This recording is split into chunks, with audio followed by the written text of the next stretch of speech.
السلام عليكم ورحمة الله وبركاته. أهلا بكم في فيديو جديد وأخبار الصف الثالث الثانوي أو أخبار امتحانات الثانوية العامة. في طلبات في البرلمان وطلبات إحاطة في البرلمان بتأجيل امتحانات الصف الثالث الثانوي. زي ما كلنا عارفين إن وزير التربية والتعليم طارق شوقي أو دكتور طارق شوقي في الفيديو الأخير اللي احنا نزلناه على القناة بخصوص الصف الثالث الثانوي قال وصرح إن مش هينفع أو مفيش نية لإلغاء الامتحانات، وإنما في نية لتأجيل الامتحانات أو ممكن نأجل الامتحانات، وده هيعتمد على قرار الدولة وقرار دكتور مصطفى مدبولي رئيس الوزراء يوم 15 مايو الجاي. ولكن البرلمان بيضغط ضغط شديد جدا على الدولة وعلى رئاسة الوزراء وعلى الوزارة عموما عشان يأجل امتحانات الثانوية العامة أو الصف الثالث الثانوي في ظل ازدياد سوء الامور في مصر وازدياد الحالات وعدم التزام الشعب المصري وعدم وعيه الكافي عشان نقدر نحتوي المرض.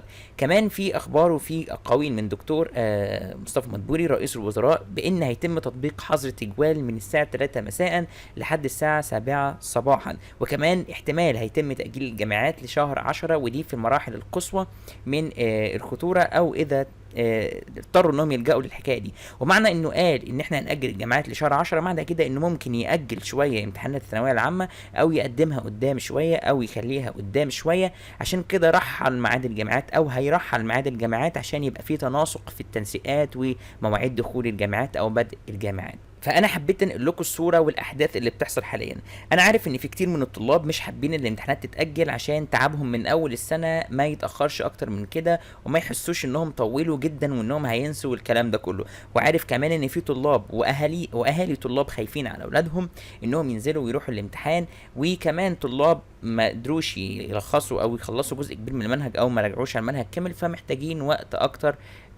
فمحتاجين تأجيل الامتحانات وكمان خايفين على صحتهم وخايفين ينزلوا يجيبوا المرض معاهم.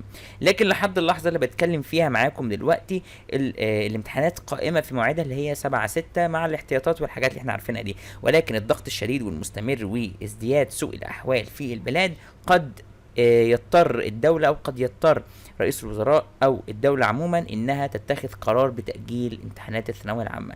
أنا عايز كل طالب حاليا أو كل شخص حاليا يعنيه الأمر يكتب في الكومنتس رأيه بكل صراحة. هل أنت مع تأجيل الامتحانات أو عدم تأجيل الامتحانات وإنهم يأمنوكوا وخلاص؟ هل أنت شايف إن في مصلحتك إن الامتحانات تتأجل أو في المصلحة العامة من حيث أسرتك وصحتك إنها تتأجل، ولا شايف إن من مصلحتك أحسن إنها تتعمل وهم المفروض الدور عليهم هم في التعقيم والوقاية؟ أنا مستني آرائكم في الكومنتس ومستني أي استفسارات ليكم في الكومنتس عشان نرد عليها إن شاء الله.